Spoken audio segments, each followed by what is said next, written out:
career-wise, I feel like career-wise, it's been like some people know.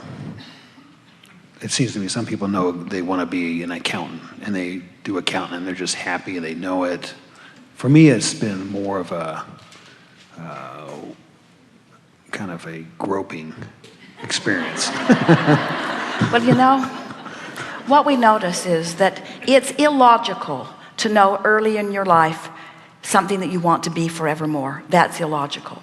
And so we think that instead what happens is they knew it and they became it, and now they're just not letting themselves move beyond it. And most people are not feeling all that good doing the same thing forever and ever and ever and ever and ever.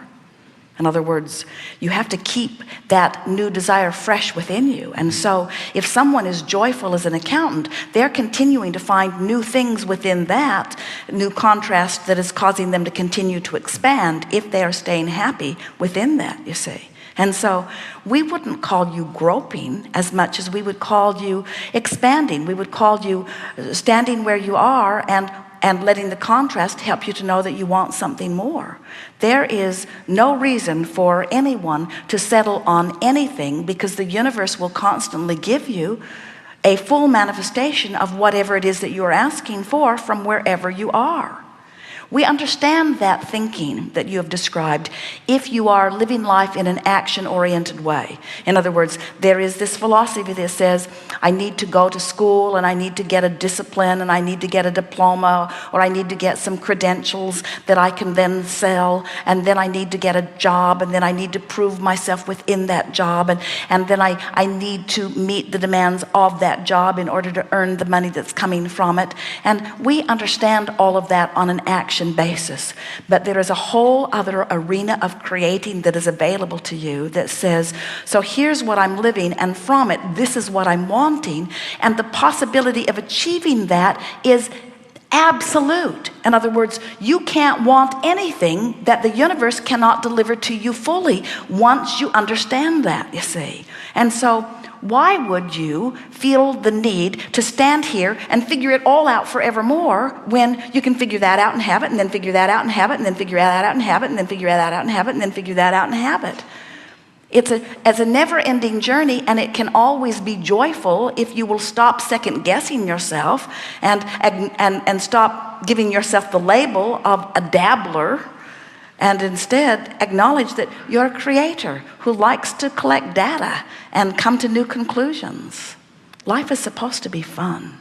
You never, one of you said, I'll go forth, and early on, I'll choose a discipline and I'll hold myself in vibrational alignment with that discipline, and I won't let myself expand beyond it, because I said I was going to be that, and I'm going to be that.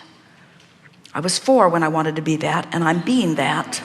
I'm being that. Now I'm 20 and I'm being it. I'm 30 and I'm being it. I'm 40 and I'm being it. I'm 50 and I'm being it. I'm being it. I'm being it. I'm disciplined. I'm being it. And we say it's not normal. It's not normal it is normal to constantly expand. It is not normal to hold yourself to sameness. It's not normal. You are expansive beings, you see. And when you let yourself go, when you relax into that knowing, and you let yourself toy with the idea that have been occurring to you, and you fantasize around it until the fantasy is as much an active part of your vibration as the reality, then the reality shifts to the new fantasy. And people who are watching you say, what is your magic? It seems that every idea you have comes to fruition, and each idea just sets you forth to another and another and another. Your life is so big and so expansive, and you seem to be having so much fun. What's your secret? And you say, I'm undisciplined. I'm a dabbler. I'm a dreamer. I spend more time in my head than I do with my action. I'm not action oriented. I'm a mental being. I'm a feeling person. I care so much about how I feel that I choose the things I think about based upon how they feel. You see, What we know about your vibrational escrow, do you know what a vibrational escrow is? That's that becoming you. When you know what you don't want and you know what you do want, that rocket of desire is accumulated in what we are calling a vibrational escrow. And the source energy tends that and becomes that and calls you to it eternally. And when you realize that we don't know any of you who could accurately even come close to defining what's in your vibrational escrow, because you didn't sit one day in a workshop or with a goal-setting list and define it. It happened on the playground. It happened when you were interacting with people. It happened when you were watching movies and reading books. In other words, every part of your life has caused you to amend, become. And the source energy that you've been thanking all day for helping you out is exalted in the becoming that you are becoming. In other words, every time life causes you to become something, we become it and hold it and radiate it, and law of attraction responds to it and calls you to it. And when you just let go of the oars and let yourself float, let yourself go toward that which life has caused you to become, now you're satisfied, now you're fulfilled, now you're exhilarated, now you're energized, now you feel passion and eagerness about life, you see. We know you need accountants. And it is wonderful if you are feeling thrilled with any of those kinds of things.